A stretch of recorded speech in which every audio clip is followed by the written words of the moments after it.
Saia da minha frente. Tudo o que é seu agora é meu. Essas palavras ainda ecoam na minha cabeça como um golpe certeiro no peito. Vi meu próprio filho jogando minhas roupas em sacos de lixo e algo dentro de mim permaneceu calmo, friamente calmo. Coloquei a mão no bolso, pausei o gravador e saí daquela casa em silêncio. Meu nome é Beatriz Almeida, tenho 62 anos. E esta é a história de como um simples áudio no grupo da família destruiu a vida que meu filho tentou roubar de mim. A voz do Rafael explodiu pelo corredor do meu apartamento como um trovão. Meu coração disparou. Minhas mãos tremeram. Por um segundo, achei que ia desmaiar ali mesmo, no meio da sala que eu mesma escolhi cada móvel, cada quadro, cada detalhe. Mas não desmaiei. Fiquei ali, paralisada, assistindo meu filho de 29 anos jogar minhas roupas dentro de sacos de lixo preto. Minhas blusas, minhas calças, meus sapatos. Tudo sendo amassado, dobrado de qualquer jeito, tratado como lixo. E talvez fosse isso que eu tinha me tornado para ele. Lixo. Júlia, minha nora, estava encostada na parede da sala, de braços cruzados. Ela assistia tudo com um sorrisinho de canto de boca. Aquele sorrisinho que eu tinha visto tantas vezes nos últimos meses, sempre que ela achava que eu não estava olhando. Um sorriso de quem já ganhou, de quem já tem tudo planejado, de quem está só esperando o momento certo de dar o golpe final.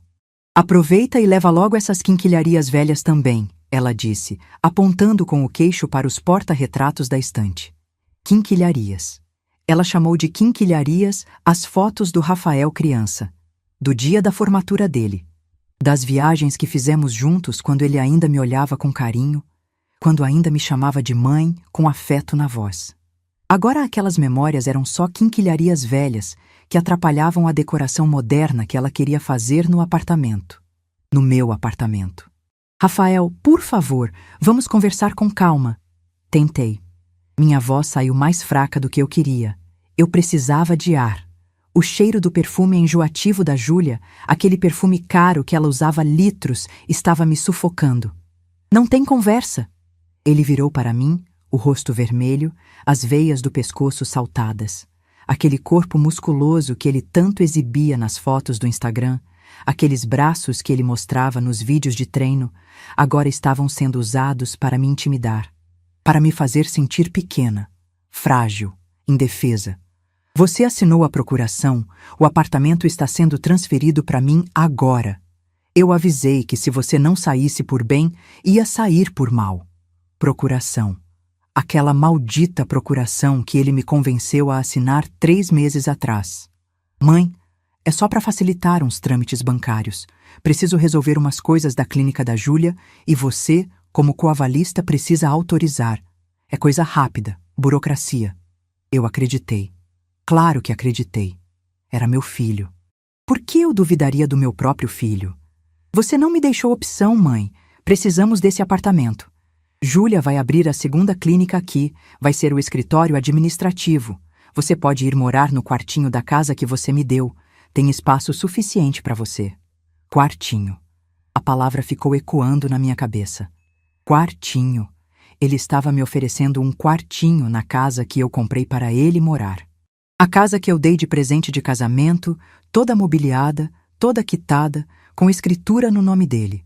Aquela casa linda de 3 quartos, no bairro nobre de Curitiba, que eu paguei com o dinheiro da minha rescisão quando me aposentei do banco depois de 30 anos de trabalho.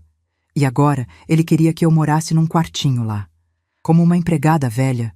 Como um cachorro que não serve mais, mas que você não tem coragem de abandonar na rua, então deixa num cantinho da garagem. Senti minha garganta apertar.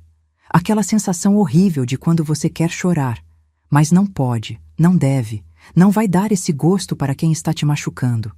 Respirei fundo. O cheiro de alho que ainda pairava no ar da cozinha me lembrou que algumas horas atrás eu estava preparando o almoço para eles. Frango assado com batatas, do jeito que o Rafael gostava. Salada, suco natural de laranja. Eu tinha passado a manhã toda cozinhando, arrumando a mesa, querendo fazer tudo perfeito, porque achei que finalmente teríamos um almoço em família tranquilo. Que idiota eu fui. Durante o almoço, Júlia mal tocou na comida. ficou cutucando a batata com o garfo, fazendo cara feia. Beatriz, você não acha que esse frango ficou meio seco? Beatriz. Ela me chamava de Beatriz. Nunca foi sogra, nunca foi dona Beatriz, sempre Beatriz, como se fôssemos colegas de trabalho. Ou como se eu fosse a empregada. Ficou no ponto, Rafael disse, mas sem me olhar. Ele estava mexendo no celular, respondendo mensagens, postando stories do prato de comida com a legenda Almoço em Família. Família. Que piada. Então, Júlia limpou a boca no guardanapo. A gente precisa conversar sobre uma coisa importante. Foi aí que começou. Foi naquele momento, com a mesa ainda posta, com o cheiro de comida no ar, que eles decidiram me dar o golpe final. Mãe! Rafael largou o celular e finalmente me olhou. A gente conversou e decidiu que precisa desse apartamento. A clínica da Júlia está crescendo, a gente precisa de um espaço administrativo central, e aqui é perfeito. Localização boa, espaço grande, já está mobiliado. Mas esse é o meu apartamento. Eu moro aqui, falei, ainda sem entender direito o que estava acontecendo. A gente sabe, mãe. Por isso a gente está oferecendo o quartinho lá de casa para você. Assim, você não fica sem onde morar. A gente não é desumano. Desumano. Ele usou essa palavra, como se estivessem me fazendo um favor. Como se eu devesse agradecer por eles não me jogarem literalmente na rua. Rafael, eu comprei essa casa para você morar. Foi um presente. Você não pode simplesmente me oferecer um quartinho de volta como se fosse uma troca justa. Júlia suspirou impaciente. Beatriz, não seja dramática. A casa continua sendo sua, tecnicamente. A gente só está oferecendo um espaço para você lá enquanto a gente usa aqui. É temporário. Mentira. Eu vi nos olhos dela que era mentira. Nada ali era temporário. Eles queriam me tirar do meu apartamento permanentemente, me enfiar num quartinho, me transformar em babá dos filhos que eles planejavam ter, em empregada doméstica, em qualquer coisa menos dona da minha própria vida. Eu não vou sair do meu apartamento, disse, tentando colocar firmeza na voz. Foi quando Rafael explodiu. Ele bateu a mão na mesa com tanta força que os pratos pularam. O copo de suco virou. O líquido laranja se espalhou pela toalha branca que eu tinha passado de manhã. Chega dessa teimosia. Você não tem escolha.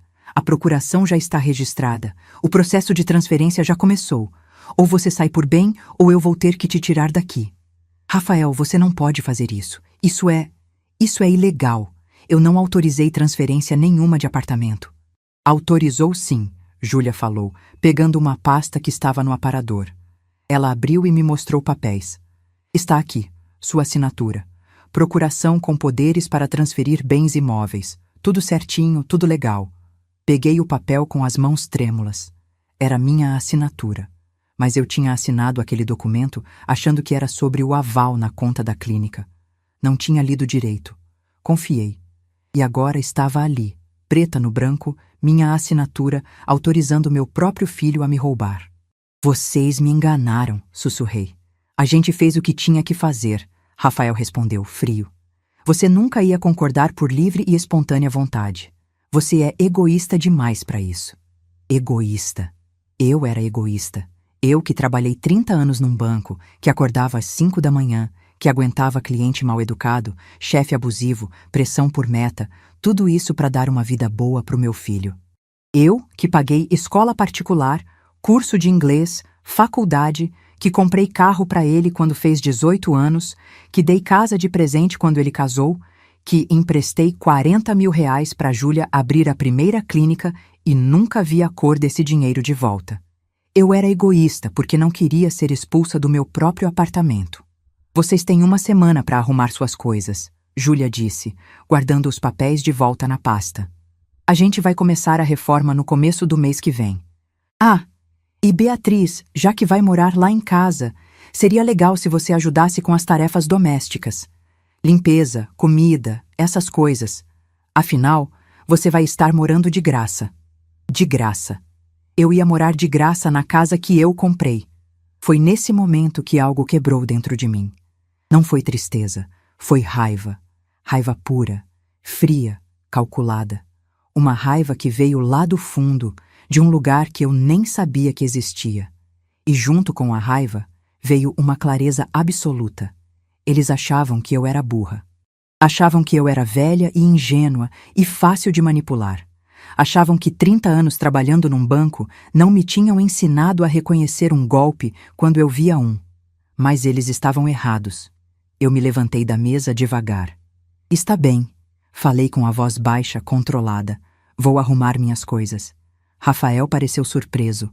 Acho que esperava mais resistência, mais drama, mais choro.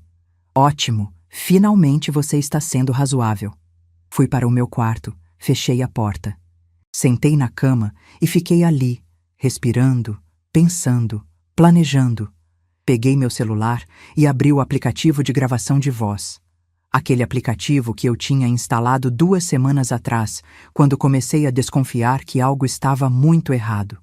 Pausei a gravação que estava rodando desde o começo do almoço.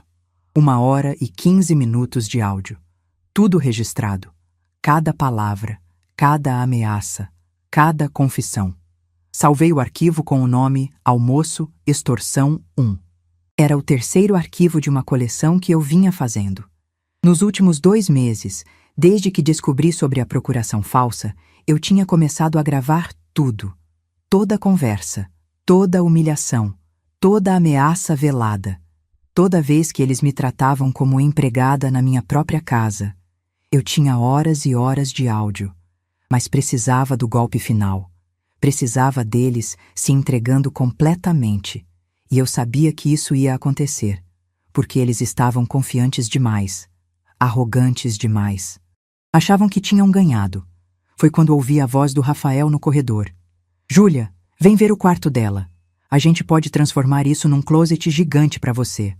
Eles estavam entrando no meu quarto, no meu espaço, sem pedir licença, porque na cabeça deles já não era mais meu, já era deles. Coloquei o celular no bolso do casaco com o gravador ligado de novo. Quando eles abriram a porta, eu estava de pé, de frente para eles. Mãe, a gente estava pensando, Rafael falou, entrando sem cerimônia. Seria melhor você ir embora ainda hoje. Assim a gente já pode começar a planejar a reforma. A gente chama um Uber para você, leva suas coisas sem problema. Ainda hoje. Eles queriam me expulsar ainda hoje. Rafael, eu preciso de tempo. Tenho que procurar um lugar, tenho que... Você tem a casa. O quartinho está vazio. Você pode ir para lá hoje mesmo. Ele estava ficando impaciente de novo. É melhor você cooperar, Beatriz, Júlia acrescentou, examinando o guarda-roupa. Ou isso pode ficar... desagradável.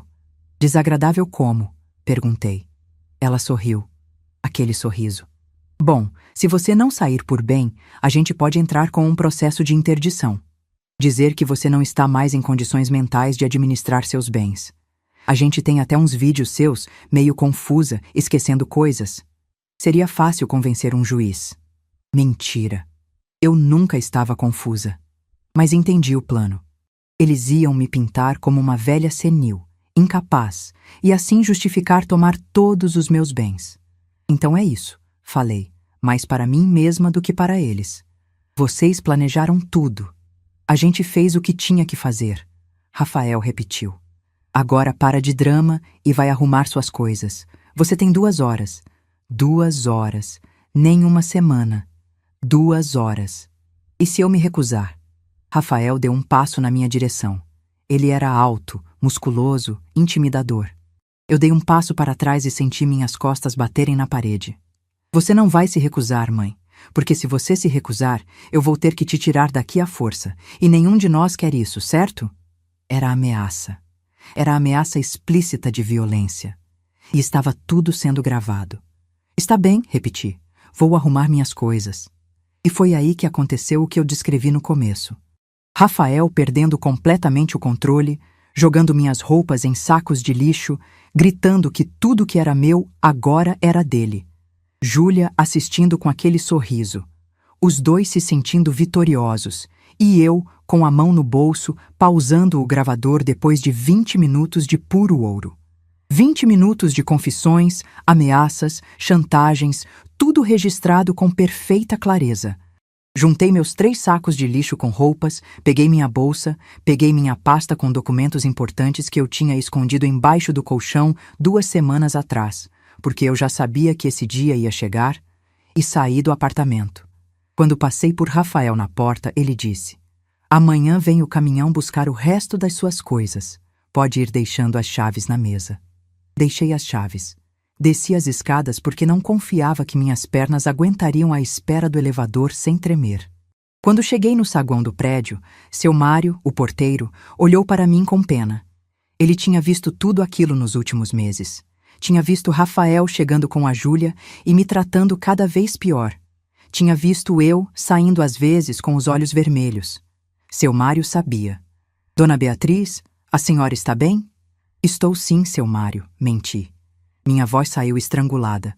"Só vou ficar uns dias fora." Ele não acreditou, mas também não insistiu. Só balançou a cabeça, triste. Entrei no meu Corsa Prata 2010, aquele carro velho que Rafael sempre me zoava. "Mãe, que vergonha esse carro. Parece que você é pobre. Quando você vai comprar um carro decente?" Nunca comprei porque estava juntando dinheiro para ajudar ele, para pagar as contas atrasadas dele, para cobrir as dívidas dele, para comprar casa para ele. E no final não foi suficiente. Nunca era suficiente. Dirigi até a casa da Carla, minha melhor amiga há 30 anos. A única pessoa em quem eu podia confiar.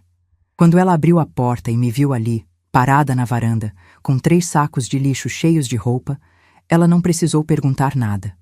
Me abraçou. E foi só ali, nos braços da minha amiga, que eu finalmente deixei as lágrimas caírem. Mas enquanto chorava, eu já estava planejando. Porque eles tinham esquecido de uma coisa muito importante. Mulher que trabalhou 30 anos em banco sabe exatamente quando está sendo passada para trás. E sabe ainda melhor como documentar cada passo da armadilha antes de fechar o cerco.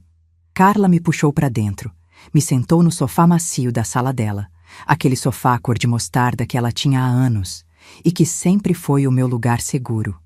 Me trouxe um chá de camomila quente.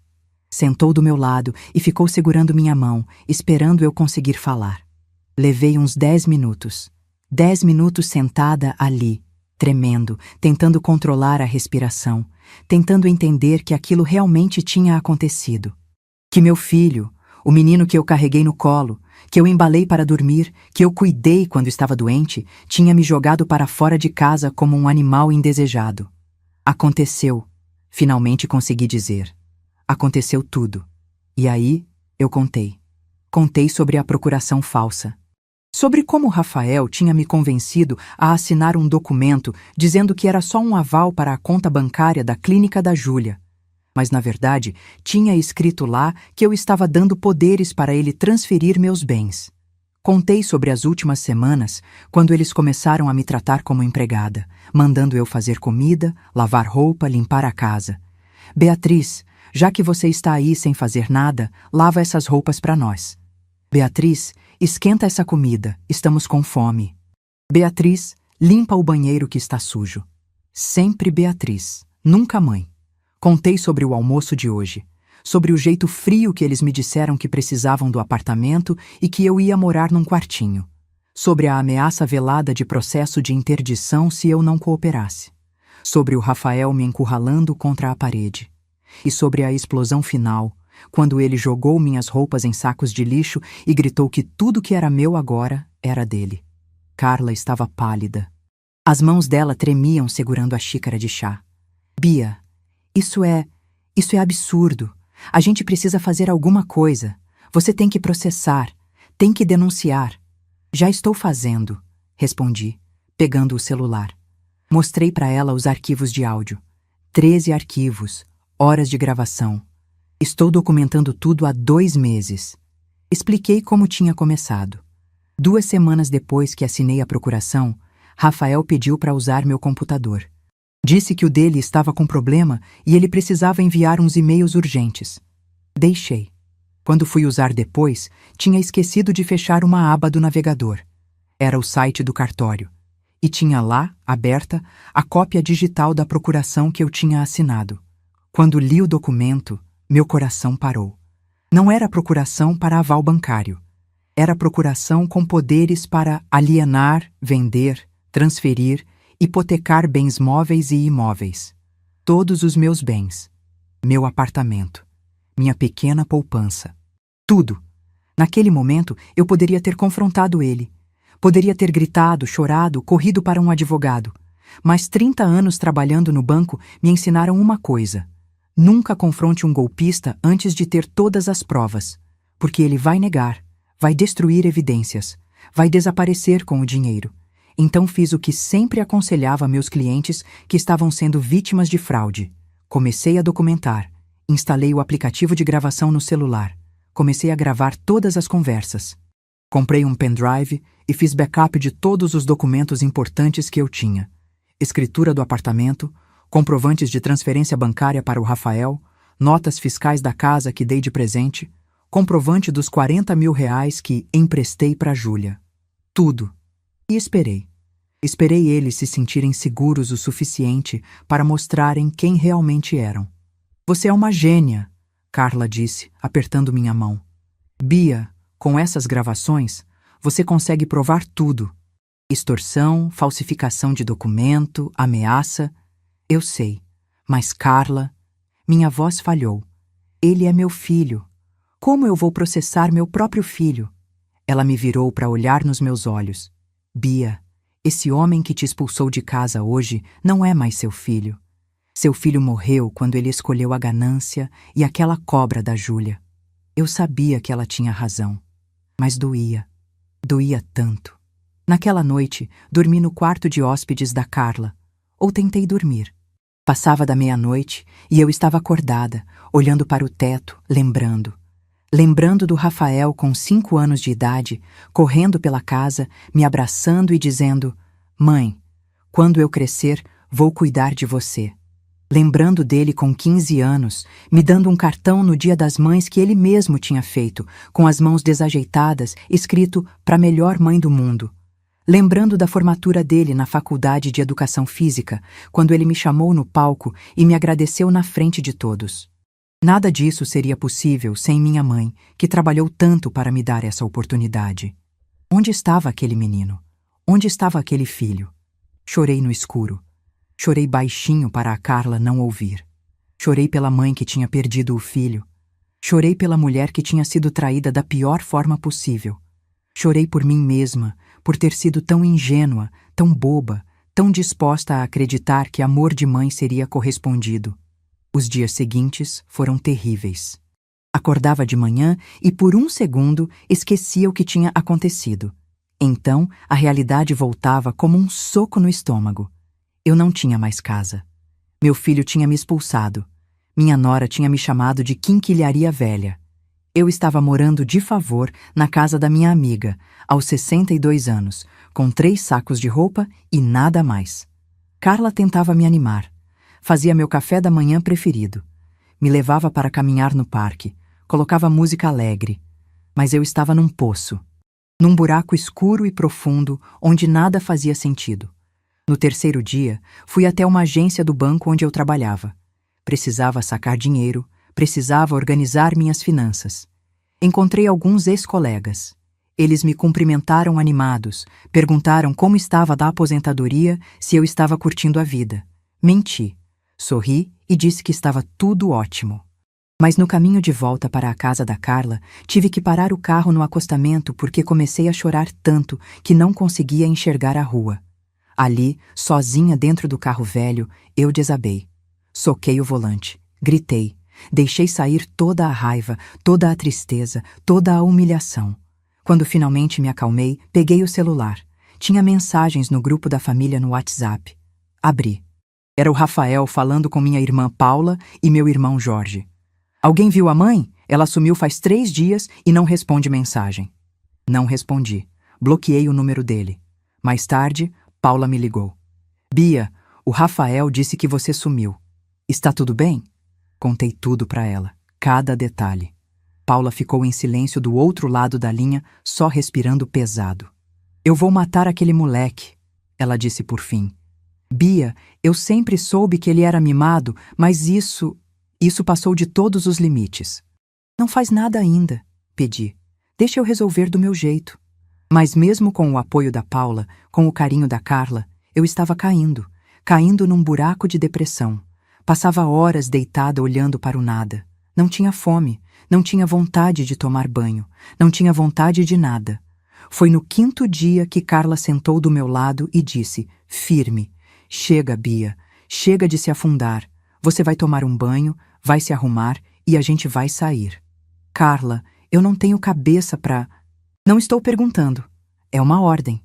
Ela me arrastou pro banheiro, me fez tomar banho quente, separou roupas limpas para mim, me levou no salão de beleza da esquina. Faz o cabelo dela, faz as unhas, faz tudo, disse para a cabeleireira.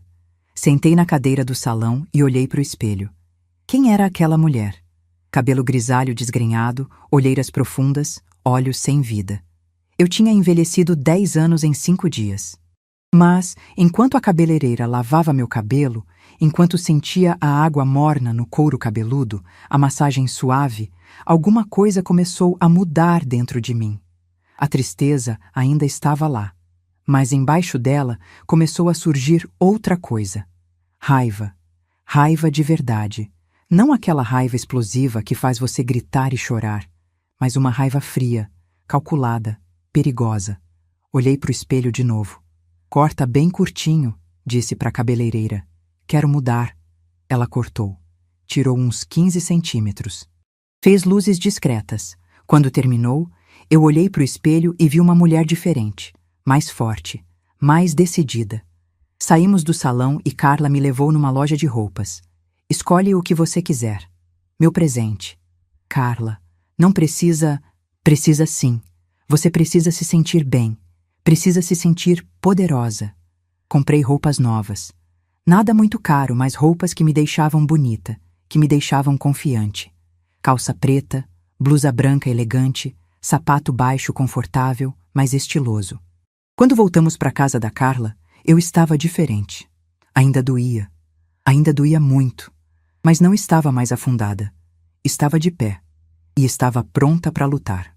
Nos dias seguintes, comecei a me reconstruir. Acordava cedo, fazia caminhada no parque com a Carla, preparava café da manhã saudável, arrumava meu currículo, entrava em contato com antigos clientes da época em que eu fazia consultoria financeira. Voltei para o mercado. Se precisarem de ajuda com planejamento financeiro, estou disponível. Comecei a ter respostas. Um ex-cliente precisava de ajuda para organizar as finanças da empresa dele. Outro queria consultoria para investir melhor. Aos poucos, eu estava reconstruindo não só minha autoestima, mas também minha independência financeira. À noite, antes de dormir, eu ouvia as gravações. Não para me afundar na tristeza, mas para lembrar. Para manter viva a raiva que eu ia precisar quando chegasse a hora do confronto. Mas o confronto ainda não era agora. Ainda faltavam peças. Ainda faltavam provas. Foi no domingo de manhã, uma semana depois da expulsão, que tudo mudou. Eu estava na varanda da casa da Carla, tomando café, aproveitando o sol. Meu celular apitou. Mensagem no grupo da família no WhatsApp. Abri. Era o Rafael. Mãe sumiu faz uma semana e nem deu satisfação para ninguém. Tá todo mundo preocupado aqui. Alguém sabe dela? Minha irmã Paula respondeu. Bia, onde você está? Tá tudo bem? Jorge mandou. Mana, um sinal de vida. Eles estavam montando uma narrativa. Rafael estava se pintando como filho preocupado, como se ele não fosse o motivo de eu ter sumido, como se ele não tivesse me jogado na rua. Olhei para Carla, que estava lendo por cima do meu ombro. É agora, ela disse. Era agora. Peguei o celular com mãos firmes, nenhum tremor. Abri a pasta com as gravações e selecionei o arquivo que eu tinha preparado. Uma compilação de 5 minutos com os momentos mais chocantes. A voz do Rafael. Tudo que é dela agora é meu, e se ela não aceitar, eu boto ela na rua mesmo. A voz da Júlia. Sua mãe é uma idiota, nem percebeu que a gente manipulou a procuração. O Rafael de novo. Ela que se acostume a morar no quartinho. Velha tem que saber o lugar dela. E o áudio de uma semana atrás. A expulsão completa, os gritos, as ameaças, tudo. Subi o áudio no grupo. Meu dedo tremeu levemente quando apertei enviar. Mas foi a última vez que tremi. Depois disso, eu estava firme. Enviando o áudio. A bolinha carregando. 5 segundos que pareceram 5 horas. Enviou. Escrevi embaixo.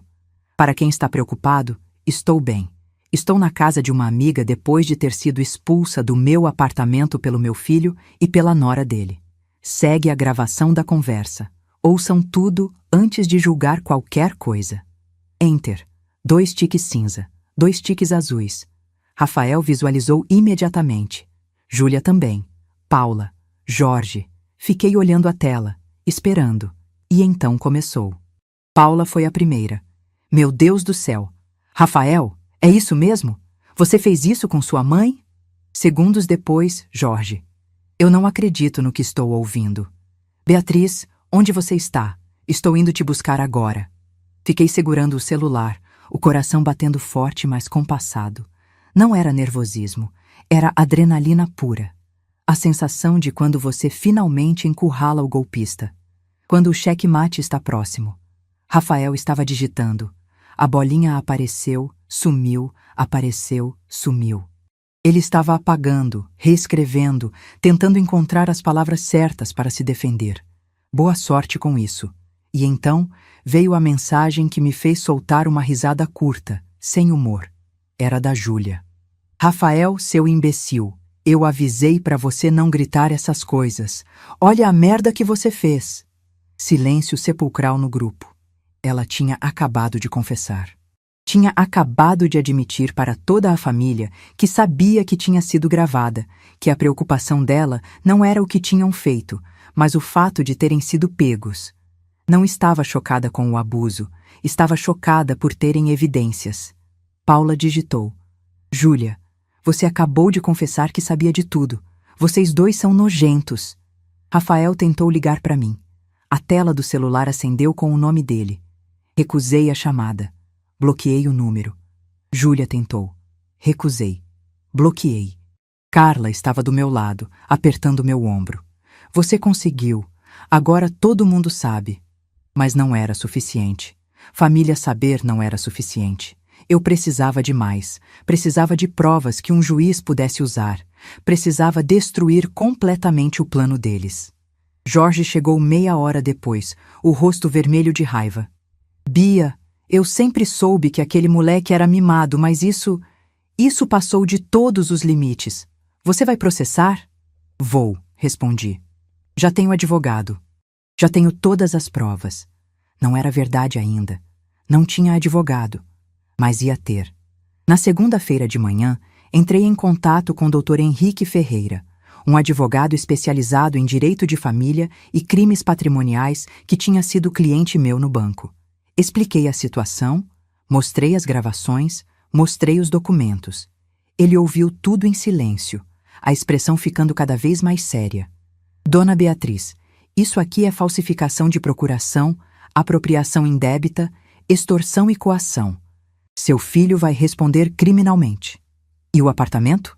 A transferência já estava em andamento? Com essas provas, vamos conseguir barrar imediatamente. A procuração é viciada, foi obtida mediante fraude. Qualquer ato jurídico feito com base nela é nulo. Quanto tempo vai demorar? Para barrar a transferência? Com uma liminar 48 horas, para o processo criminal, vai ser longo. Mas com esse material, é caso ganho.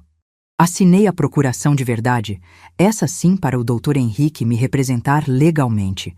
Entramos com liminar imediatamente. Enquanto esperava a decisão judicial, comecei a investigar mais fundo, porque tinha algo que não me saía da cabeça. Júlia tinha falado na gravação. Sua mãe é uma idiota, nem percebeu que a gente manipulou a procuração. Manipulou. Não falsificou. Manipulou. Isso significava que tinha mais coisa. Liguei para Carla. Preciso da sua ajuda. O que você precisa? Preciso entrar na casa que eu dei para o Rafael. Preciso procurar documentos. Carla me olhou como se eu tivesse enlouquecido. Bia, eles podem estar lá. E se te virem? Eles não vão estar. Rafael posta tudo no Instagram. Hoje, às 15h, ele tem personal com um cliente na academia da Zona Norte. Júlia tem cliente agendado na clínica às 2h. Eu vi na agenda pública que ela mantém no Instagram. Temos uma janela. Você virou espiã agora? Virei mãe traída que quer justiça. Às 3h15 da tarde, estacionei meu Corsa 2 quadras antes da casa. A casa que eu tinha comprado. A casa que ainda estava no meu nome, tecnicamente, porque tinha sido doação, mas eu tinha mantido minha reserva de usufruto. Conselho do Dr. Henrique anos atrás, que agora fazia todo sentido. Carla estava comigo, nervosa.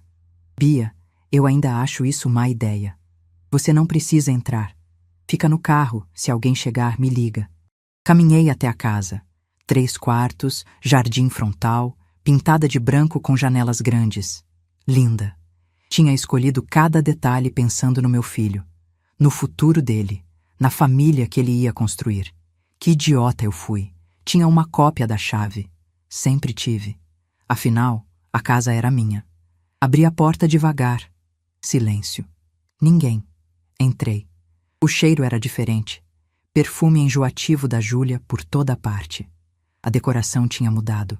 Os quadros que eu tinha colocado, com fotos de família, tinham sido substituídos por pósteres minimalistas sem alma. O sofá confortável que eu tinha comprado tinha sido trocado por um branco imaculado, daqueles que ninguém pode sentar com medo de sujar. Fui direto para o escritório. Rafael tinha transformado o 3º quarto num escritório. Quando era meu dinheiro que pagava, ele chamava de espaço de trabalho essencial para gerenciar minha carreira e a clínica da Júlia. Abri as gavetas da escrivaninha. Papéis, contas, contratos da clínica da Júlia. E então encontrei uma pasta preta com elástico. Abri. Meu coração parou. Eram cópias de documentos. Meus documentos. Cópias da escritura do meu apartamento. Cópias de extratos bancários meus. E mais assustador, um contrato preliminar de venda do meu apartamento, já assinado por Rafael usando a procuração falsa. O comprador, uma empresa de investimentos que eu nunca tinha ouvido falar. Ele não ia só tomar meu apartamento, ele ia vender. Peguei o celular e fotografei tudo. Cada página, cada documento. Minha mão tremia de raiva, mas as fotos saíram nítidas. Continuei procurando. Na gaveta de baixo, outro envelope. Abri. Cartas, e-mails impressos, conversas impressas do WhatsApp. Era correspondência entre Rafael e Júlia, planejando tudo. Um e-mail de 2 meses atrás. Rafa, precisamos acelerar. Pega mais uma procuração da sua mãe, dessa vez para a conta bancária. Diz que é para facilitar quando ela ficar mais velha e precisar de ajuda. Aí a gente transfere a grana dela para nossa conta antes que ela perceba. Outro e-mail, 3 semanas atrás. Se ela resistir muito, a gente parte para o plano B. Internação psiquiátrica compulsória. Você diz que ela está com demência, que não está se cuidando, arruma 2 médicos para atestar, conheço gente que faz isso, e pronto, você vira curador dela e controla tudo. Meu sangue gelou. Eles tinham planejado me internar. Me pintar como louca. Me trancar num hospital psiquiátrico para tomar meus bens. Isso não era só ganância. Era maldade pura. Fotografei tudo. Cada e-mail. Cada conversa. Tinha material suficiente para afundá-los completamente. Estava prestes a sair quando ouvi barulho na porta da frente. Merda! Alguém estava abrindo a porta. Fechei rapidamente as gavetas, guardei os documentos como estavam, segurei o celular. Olhei em volta, procurando uma saída. A janela do escritório dava para o quintal dos fundos. Abri devagar, tentando não fazer barulho. Então eu termino com o cliente até às 5 e venho direto para cá. Era a voz da Júlia. Ela estava no corredor, vindo em direção ao escritório. Pulei pela janela. Não foi elegante. Bati o joelho no parapeito. Mas consegui cair do outro lado, no gramado. Fechei a janela rapidamente, mas não completamente, porque faria barulho. Corri agachada pelo jardim lateral até a frente da casa. Meu celular vibrou. Carla. Júlia chegou. Sai daí! Já estava saindo. Caminhei rápido, mas tentando parecer casual até o carro. Entrei. Carla arrancou antes mesmo de eu fechar a porta completamente. Meu Deus, Bia! Achei que você ia ser pega! Mas não fui, respondi ofegante, segurando o celular. E tenho ouro aqui. Naquela noite, transferi todas as fotos para o computador de Carla, fiz backup em 3 pendrives diferentes e um na nuvem. Organizei tudo em pastas: procuração falsa, e-mails incriminadores, documentos fraudulentos, plano de internação. Mandei tudo para o Dr. Henrique. Ele me ligou meia hora depois. Dona Beatriz, onde você conseguiu isso? Prefiro não dizer. Isso é muito mais grave do que eu imaginava. Eles não estavam só tentando roubar seu apartamento. Estavam planejando tomar controle completo da sua vida. Isso aqui é associação criminosa, planejamento de cárcere privado, falsidade ideológica múltipla. Bia, seu filho pode pegar anos de prisão. Senti um aperto no peito. Anos de prisão. Meu filho. Mas então lembrei da frieza nos olhos dele quando me empurrou contra a parede. Lembrei do plano de me internar à força. Lembrei que esse homem não era mais meu filho. Faça o que tem que ser feito, disse. 2 dias depois, a liminar foi concedida. A transferência do apartamento foi suspensa. O juiz determinou que Rafael e Júlia desocupassem o imóvel imediatamente e devolvessem as chaves. E mais, determinou o bloqueio de todas as contas bancárias deles até que a situação fosse resolvida. O oficial de justiça foi até lá na quinta-feira de manhã. Eu quis estar lá. Precisava estar lá. Cheguei com o Dr. Henrique e o oficial às 10 horas. Toquei a campainha. Rafael abriu a porta, ainda de roupão. Quando me viu, ficou branco. O que você está fazendo aqui? Este apartamento é meu, respondi calmamente.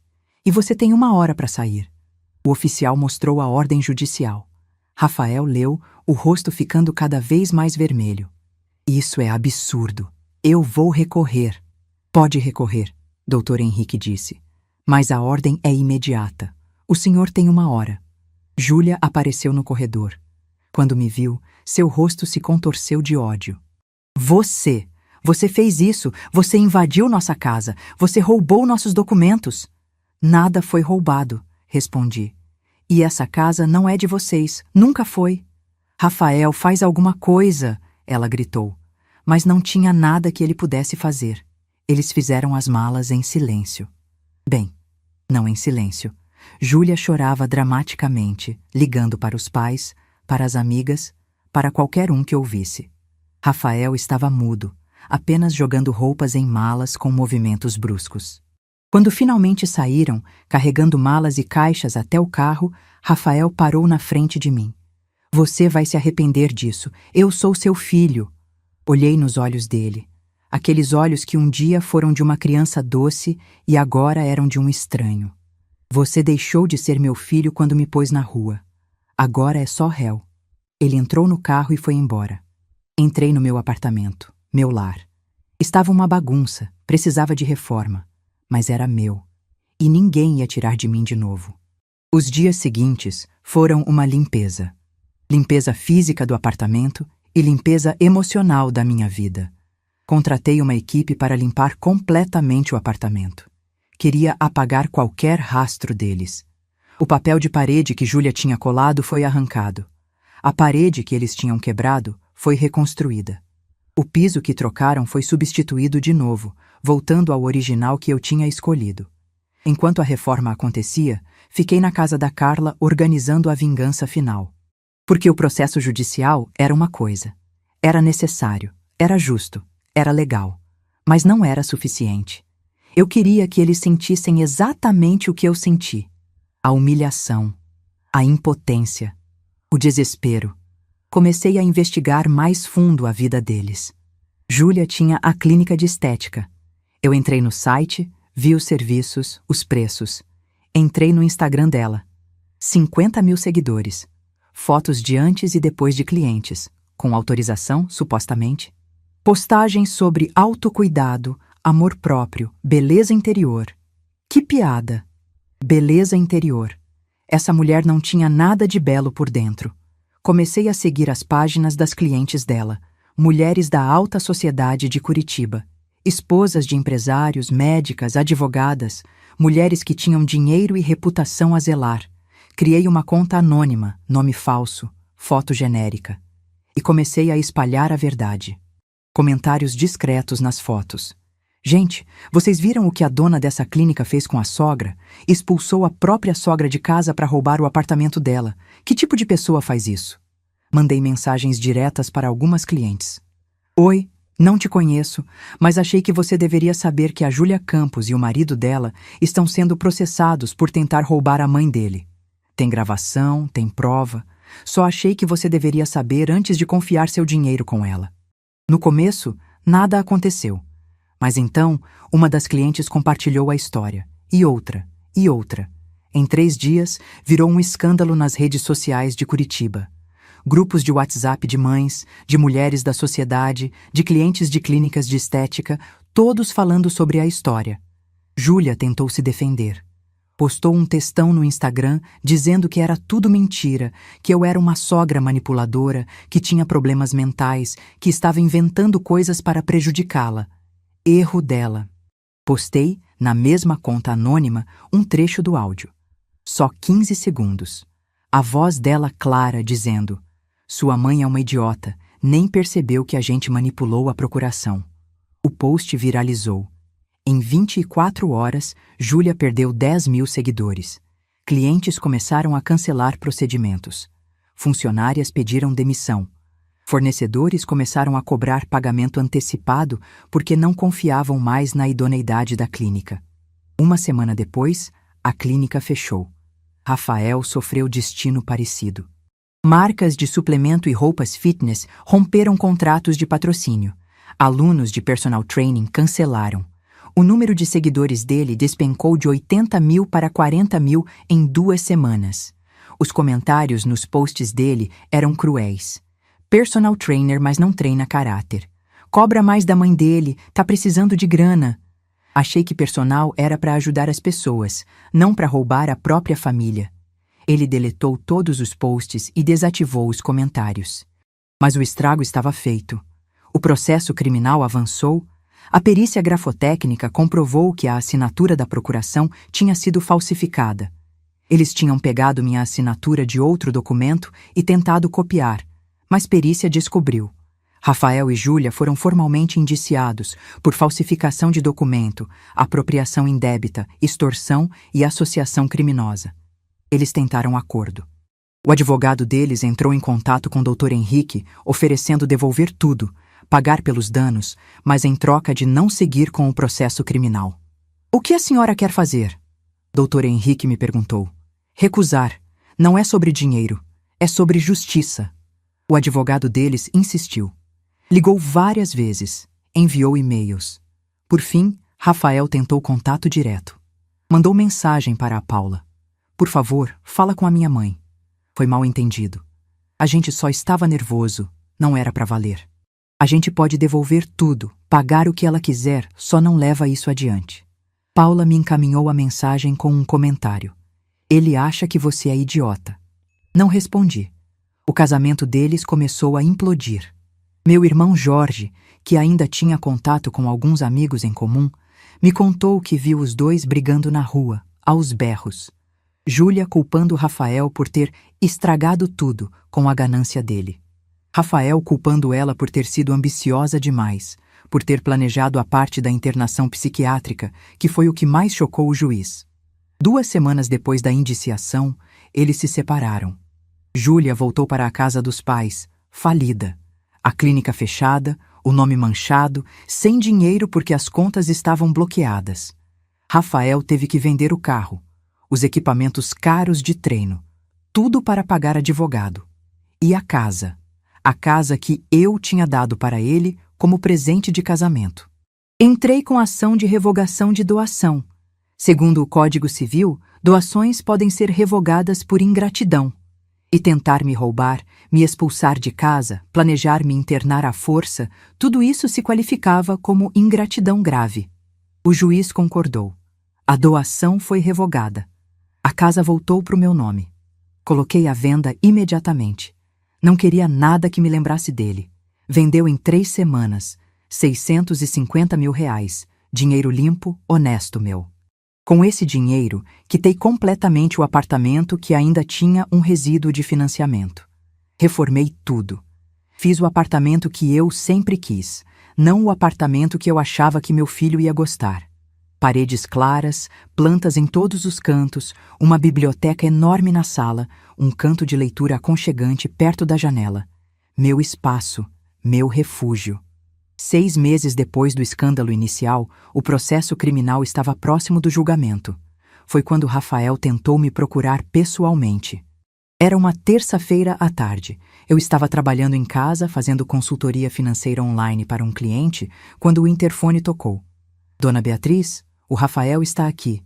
A senhora quer que eu deixe subir? Meu coração acelerou. Não de medo, de raiva. Não, seu Mário, não quero vê-lo. Pode pedir para ele ir embora. Ele está dizendo que precisa falar com a senhora, que é importante. Não é importante. Se ele precisar de algo, que fale com meu advogado. Fui até a janela. Olhei lá embaixo. Vi Rafael parado na calçada, olhando para cima. Estava mais magro, com a postura curvada, roupas simples. O carro esportivo que ele adorava tinha sumido. Ele estava a pé. Nossos olhos se encontraram por um segundo. Ele ergueu a mão, como se fosse acenar, como se tudo pudesse voltar a ser como antes. Fechei a cortina.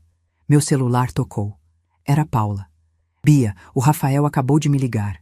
Ele está chorando, implorando para eu convencer você a conversar com ele. O que você disse? Disse que ele tem que arcar com as consequências dos atos dele, que você passou 6 meses sendo tratada como lixo e ele só se importa agora porque está perdendo tudo. Obrigada, mana. Você está bem? Estou ótima. Melhor impossível. E era verdade.